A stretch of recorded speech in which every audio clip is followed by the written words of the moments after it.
Cloud and Tifa's relationship in Rebirth. Ribbit. Hey! Ribbit. Quite literally the best thing we could have asked for. I remember when I was partaking in forums during the time of the release of the compilation entries before Crisis Advent Children, Crisis Core Dirge of Cerberus, and not everyone was convinced about Cloud and Tifa's relationship. During the Advent Children era, there was one review that really stuck out in my mind concerning their relationship in the movie, where it states, "One of the more curious aspects of the film is Cloud's relationship with Tifa. Their sterile interactions recall Hong Kong films of the 1980s, where lovers seemed more like reserved platonic life partners, and Chow Yun-fat slept in bed with his jumper on. Cloud and Tifa share a business and raise two children, who tellingly are not their own. Rather than a wedding ring, both characters wear a matching red ribbon tied around their arm. They sleep in separate beds, and their adult love affair seems relegated to dewy-eyed stares or other stalwarts of pubescent romance. A cynical critic may wonder if any possible romantic element of the film was curbed to appeal more to the designated audience of socially awkward teenage boys. Then one might say, well, if Nojima's first planned scenario of Cloud, Tifa, and the orphans had been implemented for Advent Children in the first place, maybe the nature of the relationship would have been more clear to the casual observer. Of course, there were always those of us hardcore fans who understood the relationship and appreciated the dynamic. We also knew about things such as the For the One I Love page, which, as I mentioned in my previous Cloud and Tifa video, shows all the canon couples from the Final Fantasy games in the Final Fantasy 20th Anniversary Ultimania. And even though I will die on the hill of saying that Cloud and Tifa have the best relationship in video games and possibly one of the greatest fictional relationships of all time, they were always missing one key thing to really cement their place. A full-on take all of my money, Square. But wait, how did Square manage to build them up to this point so early on, before the Highwind sequence, where they mutually confirmed their romantic feelings? Before the game released, the Rebirth World Preview booklet contained a 2000 Guild to Become a Hero story about Cloud, which detailed 14-year-old Cloud's journey to Midgar and, how he got into the Shinra military and what his motivations were. In it, this passage about Tifa really brings it in and further emphasizes for the millionth time how Tifa was his main motivation to join Soldier. And this is what it said: to become a soldier, he'd do whatever it took. If there was a path, he'd walk it. If there was a door, he'd open it. After all, hadn't he said so to Tifa? This was his choice, and his alone. He would become exceptional, a soldier, a hero, someone special to Tifa. This is the basis for Rebirth. This is the basis of Cloud. And this leads to the death of the nature of the ambiguity of the so-called quote-unquote love triangle that really never existed. Right away within the first few hours of the game, we have Sephiroth manipulating Cloud with the help of Genova and trying to drive a wedge between Cloud and Tifa.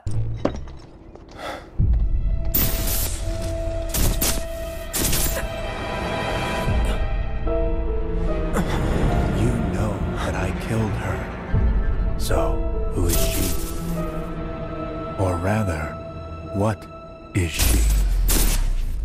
He knows that by pitting Cloud against Tifa, who Cloud holds in the highest regard, that it will make Cloud easier to control and to do his bidding. This mental manipulation will ultimately be the thing that breaks Cloud and brings him to the lowest point of his hero's journey, which only Tifa can pull him back from. But Tifa also has her traumas too. Here, look. My scar. That proof enough?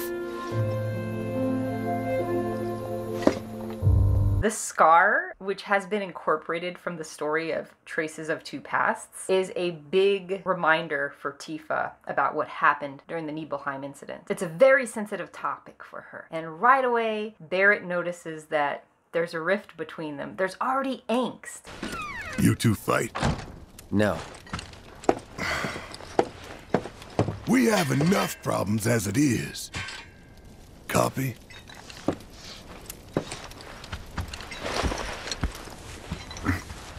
Night.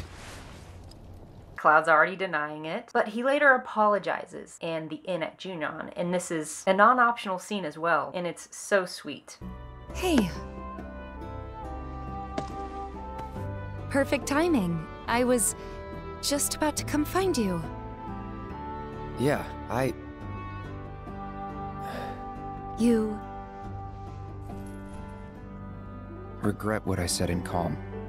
Barring all the optional dialogue choices that you have in the game to raise Tifa's affection and the other character's affection, these two scenes are some of my favorites in the game because they are non-optional, and they show the direction in which the writer, Nojima, is taking these characters and is building them up towards the third part of the trilogy. Tifa did not have as many scenes with Cloud during this portion of the original game, from out of Midgar up to the Forgotten Capital. The fact that they wrote all this in to further emphasize the relationship between these two characters is definitely something to note. Because of the nature of this being a trilogy, you need to give Tifa her shine because she is such an important character to Cloud. She is the heroine of the inner plot. She is the one that will stay by the hero's side until the end. This leads me to the Gongaga sequence. A whole chapter that I thought was going to be dedicated to Zack. Gongaga.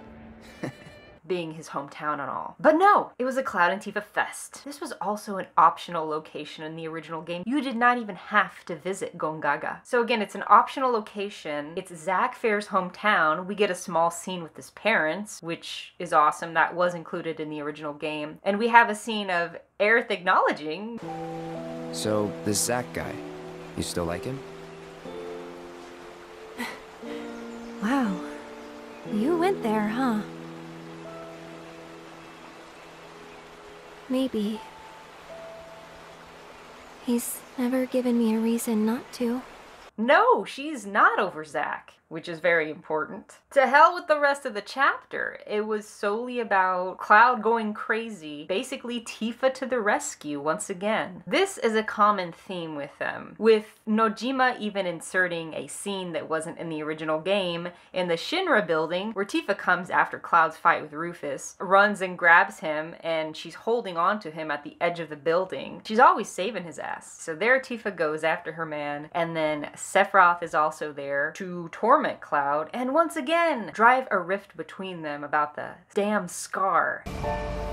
She's not You're not Tifa. Tifa. You can't be. We've been over this. I do have a scar. I showed you, remember? Liar.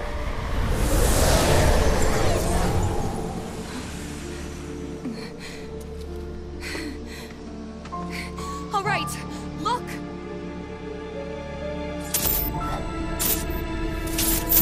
And then Cloud does the unthinkable. Which is not only that he attacked her, by the way, it's that Cloud acknowledges his love for Tifa out loud, which again, never happened in the original game. Those we hate. Those we love. Those we fear. Jenova would become anyone to fool her prey. So there you go. And I found it curious to note that Cloud does not attack Aerith at the Temple of the Ancients anymore, which, you know, I think that scene wouldn't really have served much of a purpose other than to look sketchy in today's era. But him attacking Tifa and them portraying it the way that they did, it worked. And it also wasn't too violent. She dodged the attack, thankfully. It worked to, again, push a wedge between them and have Cloud later acknowledge what he did. Tifa! Helplessly scream her name. And then what do we get? We get the live stream sequence already, except it's Tifa going through her own memories? What? And this shows how mentally strong Tifa really is, because she's always there being devoted to that mentally weak side of Cloud, right? But she's over there in the live stream, not even getting Mako poisoned when she comes out, and she's just going through her memories with Cloud. She's mentally okay, she's mentally sound. Even after Sephiroth tries to attack her within the weapon, happen. It's really speaking to, again, how important Tifa is at resolving Cloud's memory conflict that only she can solve. She's the only one that can bring all of his personas, all the facets of his personalities together in part 3, which is going to be one of the most important sequences in the whole trilogy. After Tifa emerges from the live stream and we find ourselves in Cisne's house, it's kind of a callback to Advent Children after she's been hurt by Laws and Cloud finds her there. He's there watching over her. Tifa basically is pouring her heart out to Cloud. She figures out how one of her memories, you know, because memory is such a theme in this game, Medic legacies and all that, Tifa is confirming with Cloud that, yeah, it wasn't that he egged her on as the other village kids told her. It's that he didn't want her going and getting hurt. That's why he followed her up the mountain. Now keep in mind, Cloud and Tifa were playing together before they were 7 years old, and this is a fact that's stated in Traces of Two Paths. They were very close when they were young children, especially before this incident. And Tifa even says that, I hit my head pretty hard when I fell off that cliff. Think it messed with my memory. Everything from around that time's a blur. I only knew what the others told me. Didn't even occur to me to question them. So it's not just Cloud that is going through memory issues, albeit Tifa doesn't have a whole identity disorder. And that's what Cloud basically acknowledges. He acknowledges the fact that, hey, sometimes I don't even know who I am. I forget things everyone else remembers just fine. And know things I've got no right knowing. It's like there's different people inside of me. And the worst part is, I can't even tell where they end and I begin. And this fact is not something that comes up in the original game this early. I guess stranger things have happened. According to the Final Fantasy VII Ultimania Omega, the voices that speak to Cloud are the original Cloud, as due to Hojo's Sephiroth clones experiment, Zack's personality merged with his, creating the present-day Cloud, producing a conflict of multiple personalities. So Cloud is, again, confirming the facts that we've known for years and confirming what the Ultimanias have stated.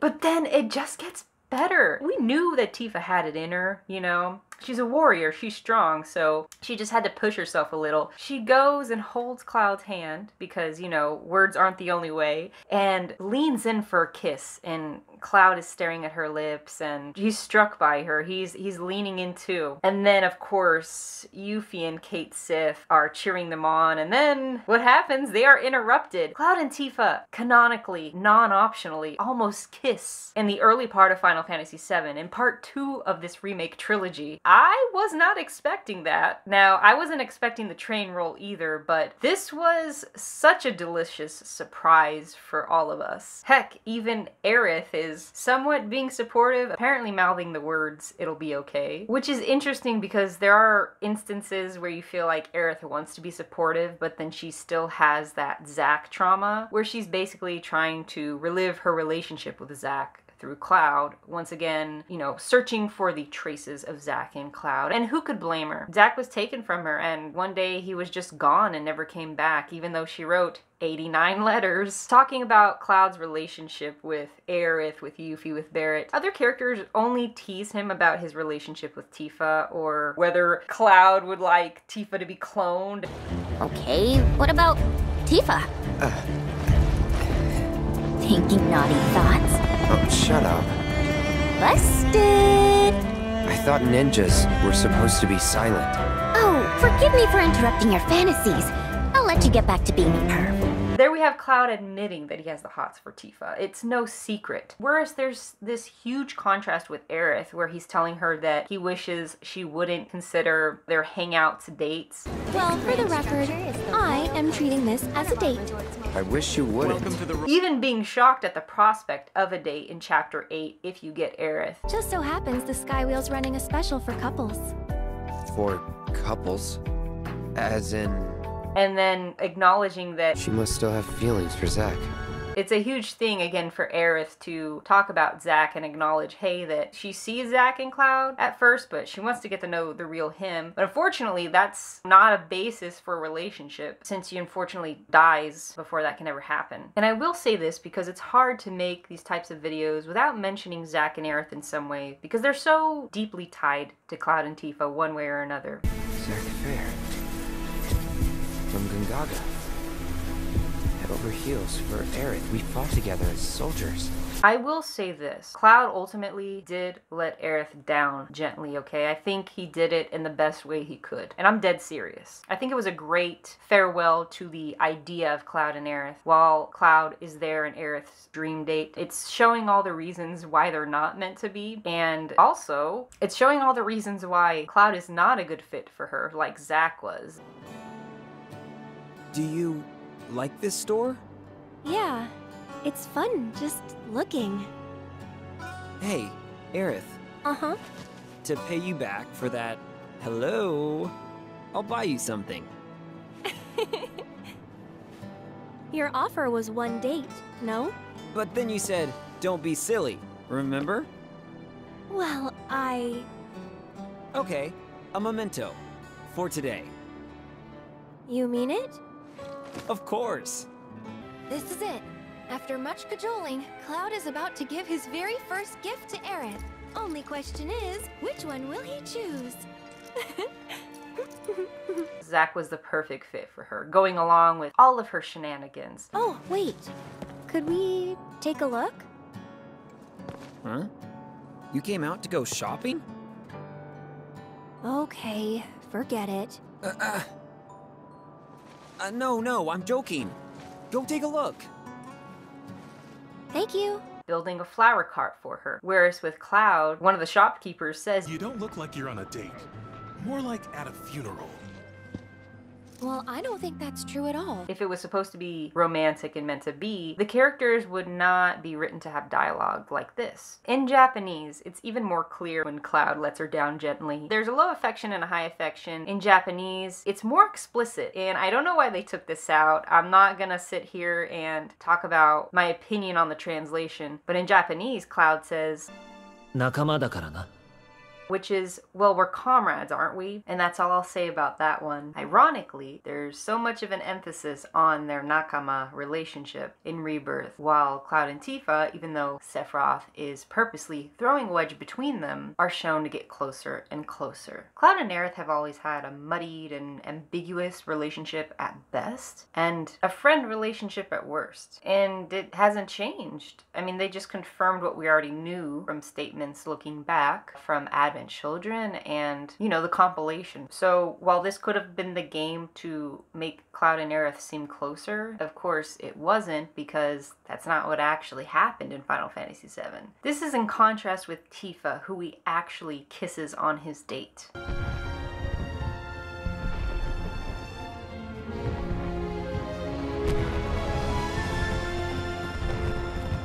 Now I know that some will say, oh, but TanaGreekNose, why are you using an optional scene? It doesn't matter that you might get Aerith one playthrough, Nanaki another, Yuffie the next. The fact that these date scenes are optional is irrelevant because they are made to show the way in which Cloud will interact with each party member. So the fact that they motion captured all of this and animated it isn't irrelevant. The fact that it happened isn't irrelevant. The fact that Cloud and Tifa now have a visual confirmation of their love story is not irrelevant, because it will still happen in part 3. This is a newly inserted one, and so it's just confirming it earlier on in the form of an optional date scene. And I love the fact that the camera pans upwards as they're kissing, which is kind of a nod to the Highwind sequence. The camera pans away and upward as to show the implications of the scene and what actually happens. The kiss, when contrasted with all the other dates, it ends up being not really Tifa when contrasted with Aerith, it's really Tifa contrasted with everyone else. Tifa stands out as explicitly romantic, and if there was the intent to have Cloud kiss someone else, they would have done it. This was the game to do it. If there was that intent, it's like, by all means, do it. But that's not the story, that's not the narrative. And I think that this just shows how important physicality is within Cloud and Tifa's interaction and throughout the relationship. In the Tifa resolution sequence in Remake, Cloud is hugging her tight, so tight that Tifa says, Cloud. Cloud, you're hurting me.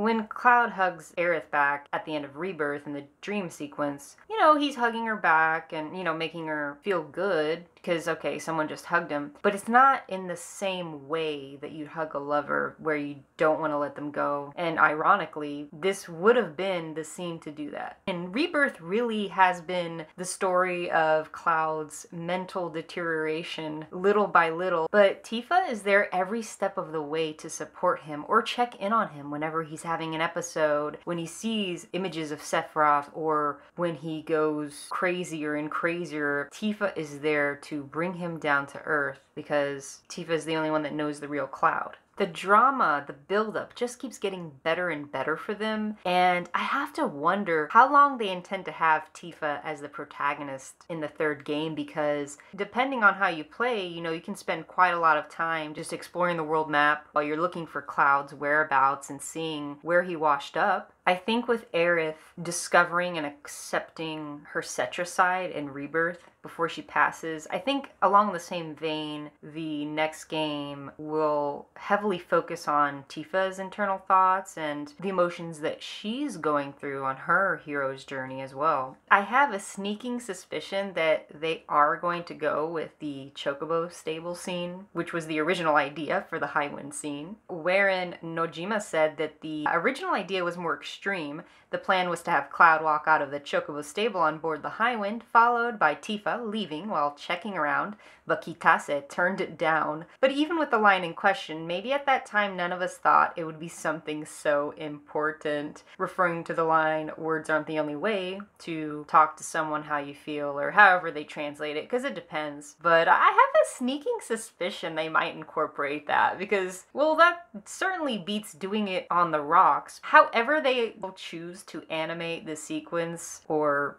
bits of the sequence, I think it'll be a really romantic scene, and it's not going to be the only one. I'm sure they're going to have added Cloud and Tifa scenes, which blows my mind because this part of the game is already Cloud and Tifa heavy, very Cloud and Tifa centric, so how much better can it get? Well, it's about to get so much better. Cloud and Tifa have a lot of trauma from the Nibelheim incident and from the falling incident, from Tifa's mom dying, but they have a lot of good memories too. They're always there to support each other if the other is feeling down or is doubting themselves. They also, of course, have each other's back in every battle that they're in. This is but one of the many reasons why Cloud and Tifa are so well written in this trilogy. They are the blueprint that other Final Fantasy couples should look to and aspire to be. Indeed, Final Fantasy VII, more than ever, is a Cloud and Tifa love story. And I do really love what Britt said about them in my interview with her, where she emphasized that childhood closeness between them. I love that because Cloud and Tifa have that comfort, that